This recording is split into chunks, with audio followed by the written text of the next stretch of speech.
तो अब हमें ये बात तो पता लग चुकी है कि किसी भी आवेश के चारों तरफ एक ऐसा क्षेत्र होता है जिसमें अगर कोई दूसरा आवेश आया तो वो आकर्षित या प्रतिकर्षित होता है। अब देखो, जैसे डाल्टन ने हमें ये बताया था कि हर चीज ना परमाणुओं से मिलकर बनी है, तो सवाल ये उठता है कि डाल्टन जी, आप जिस परमाणु के बारे में हमें बता रहे हो वो दिखता कैसा है, उसकी अगर मैं एक इमेज अपने दिमाग में बनाऊं तो वो कैसी होगी। तो डाल्टन ने बताया कि परमाणु जो होता है वो गोल होता है, जैसे एक फुटबॉल होती है, और उसके बीच में एक छोटा सी एक और गोलाकार क्षेत्र होता है जिसमें सारा का सारा धनावेश होता है।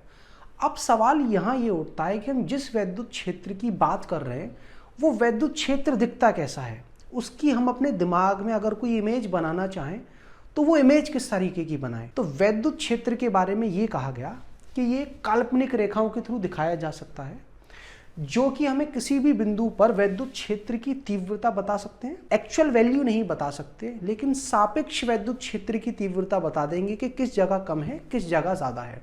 साथ के साथ दिशा भी बता सकते हैं। तो उसको समझाया कैसे गया कि वैद्युत क्षेत्र के भीतर एक कूलाम का धनावेश रख करके छोड़ दिया जाए, वो जिस भी दिशा में जाएगा, जिस भी रास्ते का अनुसरण करेगा, वही वैद्युत बल या वैद्युत क्षेत्र रेखा है। मान लीजिए जैसे कि धनावेश है, यहां पर मैंने एक कूलाम का धनावेश ला करके रख दिया, तो क्या होगा, ये दोनों धनावेश एक दूसरे से दूर भागेंगे। चाहे मैं यहां रखूं, चाहे मैं ऊपर रखूं, चाहे मैं बाईं ओर रखूं, चाहे मैं दाईं ओर रखूं, हर बार मैं क्या देखूंगा, ये एक कूलाम का आवेश इस धनावेश से दूर जाएगा। तो यहां से साइंटिस्ट ने ये कहा कि वैद्युत क्षेत्र या वैद्युत बल रेखाएं एक धनावेश के लिए आवेश से शुरू होकर के बाहर की तरफ जाती हैं और कहां जाकर खत्म होती हैं, वैद्युत क्षेत्र के बाहर। और इसी एक कूलाम के आवेश को अगर किसी एक ऋणावेश के पास रख दिया जाए, बस मैंने यहां रखा इस एक कूलाम के आवेश को, तो ये ऋणावेश वैद्युत क्षेत्र के भीतर आते ही इस एक कूलाम के आवेश को अपनी तरफ खींचेगा। तो हम क्या कहेंगे, एक ऋणावेश के लिए वैद्युत बल रेखाएं अनंत से, अनंत का मतलब जहां वैद्युत क्षेत्र खत्म हो रहा है वहां से कहां आती है, आवेश की ओर। कहीं भी आप इस धनावेश को रखोगे, ऋणावेश उसे अपनी तरफ खींच लेगा। तो यहां से हम ये कह सकते हैं कि वैद्युत बल रेखाएं एक धनावेश के लिए कैसी होती हैं, आवेश से शुरू होकर के बाहर की तरफ जाती हैं, जब तक वैद्युत क्षेत्र के बाहर एक कूलाम का आवेश ना निकल जाए। दूसरी बात, ऋणावेश के लिए अनंत से आवेश के पास आती हैं, क्योंकि एक कूलाम के आवेश को ये ऋणावेश अपनी तरफ आकर्षित करेगा। अब सवाल ये उठता है स्टूडेंट्स कि ये जो वैद्युत बल रेखाएं या वैद्युत क्षेत्र रेखाएं हैं, ये हमें वैद्युत क्षेत्र की तीव्रता के बारे में कैसे बताएंगे। तो जो बिंदु वैद्युत आवेश के पास होता है, तो हमने देखा है आर की वैल्यू अगर कम है तो वहां वैद्युत क्षेत्र की तीव्रता ज्यादा होती है। यहां पर हम क्या कहेंगे कि जो बिंदु आवेश के पास है वहां वैद्युत बल रेखाओं के बीच की जो दूरी है वो बहुत कम है, और जो बिंदु आवेश से दूर है वहां वैद्युत बल रेखाओं के बीच की दूरी ज्यादा है।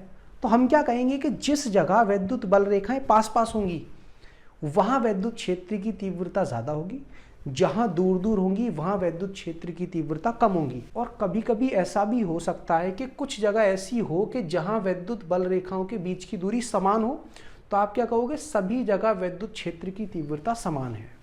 अब सवाल ये उठता है कि इस दिशा के बारे में ये कैसे बताएंगी। तो दिशा के लिए हमें करना क्या है, मान लो ये हमारे पास कोई एक वैद्युत बल रेखा है, और अगर आपको किसी भी बिंदु पर वैद्युत क्षेत्र की तीव्रता की दिशा पता करनी है, मान लीजिए इस बिंदु पर, तो इस बिंदु पर आपको एक स्पर्श रेखा ड्रॉ करनी है। स्पर्श रेखा की दो दिशाएं होंगी, आप बाईं तरफ भी ले सकते हो, आप दाईं तरफ भी ले सकते हो। अब बाईं तरफ वाली दिशा आपको लेनी है, दाईं तरफ वाली लेनी है, वो एक कूलाम का आवेश किस तरफ जाना चाहता है उसके हिसाब से आपको देखना है। देखो ये वैद्युत बल रेखा है क्या, ये एक कूलाम का आवेश जिस रास्ते से होता हुआ जा रहा है वही वैद्युत बल रेखा है। तो जब वो एक कूलाम का आवेश यहां से गुजरेगा तो उसकी इच्छा इधर जाने की होगी।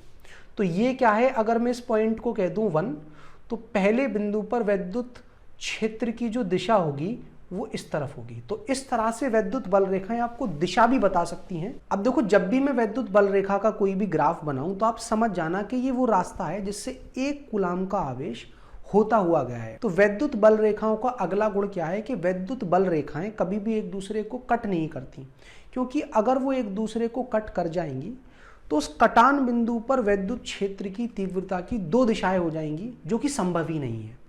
क्यों, मान लीजिए देखो ये पहली वैद्युत बल रेखा है, पहली वैद्युत बल रेखा ये बता रही है कि 1 कूलाम का आवेश इस रास्ते से होता हुआ गया है। तो इस कटान बिंदु पर अगर आप दिशा पता करना चाहते हो वैद्युत क्षेत्र की तीव्रता की, तो आपको एक स्पर्श रेखा बनानी पड़ेगी इस बिंदु पर, और स्पर्श रेखा की वो दिशा लेनी है जो कि इस वैद्युत बल रेखा के अलोंग हो। तो वो किस तरफ आएगी? ऊपर की तरफ। जब आप दूसरे के लिए इसी कॉन्सेप्ट को लगाओगे तो स्पर्श रेखा कुछ इस तरफ आएगी, तो ये आ जाएगी दूसरे के लिए वैद्युत क्षेत्र की तीव्रता की दिशा, ये पहले के लिए वैद्युत क्षेत्र की तीव्रता की दिशा। अब आपको ऐसा नहीं लग रहा कि 1 कूलाम का आवेश इस जगह से गुजरा तो वो कंफ्यूज हो जाएगा कि मैं इसकी तरफ जाऊं या इसकी तरफ जाऊं। तो कभी भी वैद्युत बल रेखाएं कट नहीं करेंगी। तो यहां पर अगर वैद्युत बल रेखाएं कट कर गई तो वैद्युत क्षेत्र की तीव्रता की 2 दिशाएं हैं। मतलब 1 कूलाम का आवेश को पता ही नहीं है कि किस तरफ जाना है, जो कि संभव नहीं है। अगली आपको जो विशेषता याद रखनी है वो ये है कि अगर आप किसी भी एक आवेश के लिए वैद्युत बल रेखाएं बनाएं तो पता ही 1 कूलाम के आवेश का रास्ता है वो। मान लीजिए धनावेश है तो 1 कूलाम का आवेश इससे दूर जाएगा। तो वैद्युत बल रेखाओं के बीच में अचानक से ऐसा नहीं होगा कि कोई कटान बिंदु आ जाए, मतलब कोई रास्ता गायब ही हो जाए। ये बीच में ये जो खाली जगह है वो आपको ये बता रही है कि ये जो 1 कूलाम का आवेश है वो यहाँ से जंप मार रहा है और यहाँ पहुँच रहा है। नहीं, 1 कूलाम का आवेश बिल्कुल एक स्मूथ रास्ते से होता हुआ जाएगा, वो कहीं भी जंप नहीं मार सकता। क्योंकि अगर वो इस जगह से जंप मार रहा है तो वो बताना चाह रहा है कि इस जगह वैद्युत क्षेत्र की तीव्रता 0 है। ध्यान रखना, जिस जगह वैद्युत बल रेखाएं नहीं बन रही हैं वहां वैद्युत क्षेत्र ही नहीं है, या वैद्युत क्षेत्र की तीव्रता 0 है। और वो एक आवेश के लिए कहाँ हो सकता है? केवल और केवल अनंत पर। अगली जो आपको विशेषता याद रखनी है, मान लीजिए आपके पास 2 आवेश हैं और दोनों के परिमाण अलग अलग हैं। तो जिसका परिमाण ज्यादा, उससे आपको ज्यादा वैद्युत बल रेखाएं निकालनी है जब वो धनात्मक है, और ज्यादा वैद्युत बल रेखाएं अंदर लानी है अगर वो ऋणात्मक है। और ध्यान रहे, अगर मान लीजिए 2 आवेशों के परिमाण का जो अनुपात है वो 3 आता है, मतलब ऊपर वाला जो आवेश है वो नीचे वाले आवेश से 3 गुना ज्यादा है, तो आपको ये बात बिल्कुल क्लियर हो कि इस वाले आवेश से जो वैद्युत बल रेखाएं निकलेंगी वो नीचे वाले आवेश की कंपैरिजन में या उसकी तुलना में 3 गुना ज्यादा होंगी। अगर इससे आपने 100 वैद्युत बल रेखाएं निकालनी है तो ऊपर वाले से 300 निकालनी है। अगर ये धनात्मक है तो बाहर निकल जाएंगी, ऋणात्मक है तो अंदर आ जाएंगी। समझ आ गई बात? बात करें एक द्विध्रुव की, जहां 2 बराबर परंतु विपरीत आवेश एक दूसरे से बहुत कम दूरी पर होते हैं, उसके लिए वैद्युत बल रेखाएं क्या होंगी? देखो, मैंने यहाँ 1 कूलाम का आवेश रखा, सीधा वो कहाँ जाएगा? ऋणावेश के पास, क्योंकि एक धनावेश को ऋणावेश आकर्षित करेगा। तो एक वैद्युत द्विध्रुव के लिए वैद्युत बल रेखाएं धनावेश से निकलकर कहाँ जाती हैं? ऋणावेश की तरफ। और बात ध्यान रहे कि इस बार आप दोनों ही आवेशों के लिए बराबर वैद्युत बल रेखाएं बनाएंगे। ऐसा क्यों? क्योंकि हमें ये बात पता है कि दोनों ही आवेशों का जो परिमाण है वो समान होता है। तो जितनी वैद्युत बल रेखाएं यहाँ से निकलेंगी उतनी ही वैद्युत बल रेखाएं इसके अंदर प्रवेश करेंगी। अगर मान लीजिए दोनों आवेश समान प्रकृति के हैं तो वो डिपेंड करेगा अब कि इन दोनों के परिमाण समान है या नहीं। जैसे मान लो दोनों धनात्मक है तो दोनों से वैद्युत बल रेखाएं बाहर की तरफ निकलेंगी कुछ इस तरह से।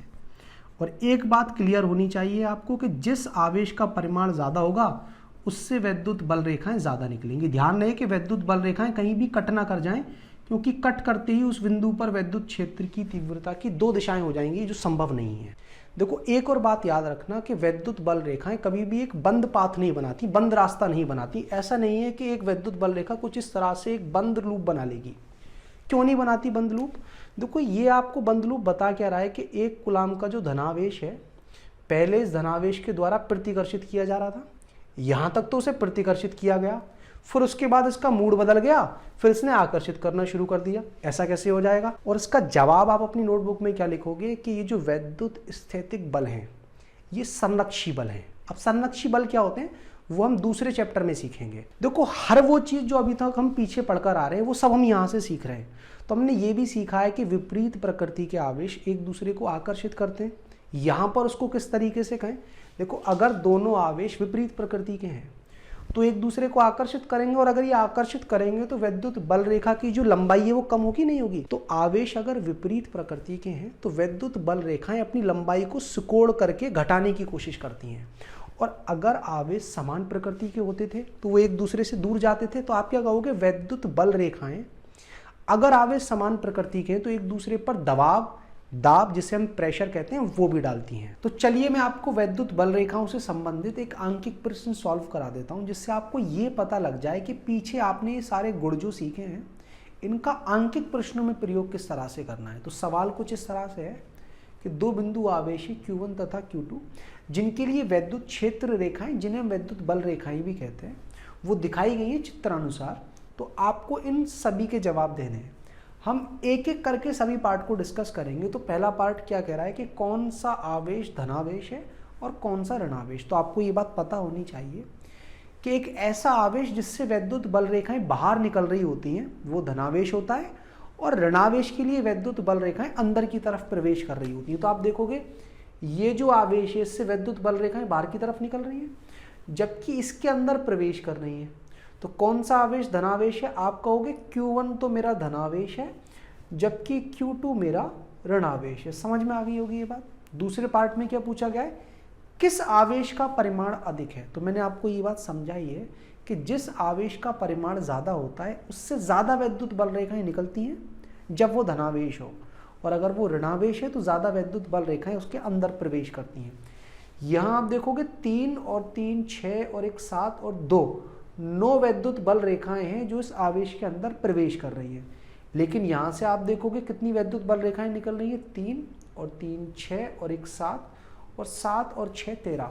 तो ज़्यादा वैद्युत बल रेखाएं यहाँ से निकल रही हैं। तो आप क्या कहोगे कि ये जो धनावेश है इसका जो परिमाण है वो ऋणावेश के परिमाण की तुलना में ज़्यादा है। सवाल नंबर 3 कि आप आवेशों का अनुपात बता सकते हो। तो हाँ, आवेशों का अनुपात वैद्युत बल रेखाओं के अनुपात के ही बराबर होता है। अगर मैं कहूं कि Q1 Q2 से कितने गुना बड़ा है, तो इसके अंदर प्रवेश कर रही हैं 9 वैद्युत बल रेखाएं, इससे निकल रही हैं 13। तो आवेशों का जो अनुपात है वो भी 13/9 ही आएगा, जो कि वैद्युत बल रेखाओं के अनुपात के बराबर है। तो उम्मीद करता हूं स्टूडेंट्स अब आपको ये टॉपिक तो समझ में आ ही गया होगा। अगर आप इसी टॉपिक पर बेस्ड एक डिटेल्ड वीडियो चाहते हो जिसमें आपको सभी कॉन्सेप्ट थोड़ा डिटेल में समझाए जाएं, साथ ही हम कुछ आंकिक प्रश्न भी सॉल्व कर लें, और उस वीडियो के या क्लास के अंत में आपको एक प्रॉब्लम शीट भी मिल जाए जिससे आपको उस टॉपिक में पढ़ाए गए क्वेश्चंस की कुछ प्रैक्टिस हो जाए। तो आपको करना क्या है, पहले प्ले स्टोर पर जाना है। प्ले स्टोर पर जाने के बाद वहाँ टाइप करना है फिजिक्स बाय सर्वेश अहमद, और ये जो हमारा ऐप है इसको आपको डाउनलोड कर लेना है। डाउनलोड करने के बाद जैसे आप स्टोर वाले सेक्शन में जाओगे तो स्टोर वाले सेक्शन में आप जिस भी चैप्टर से रिलेटेड और जो भी टॉपिक पढ़ना चाहते हो उसको पढ़ सकते हो, और साथ ही प्रॉब्लम शीट भी डाउनलोड कर सकते हो।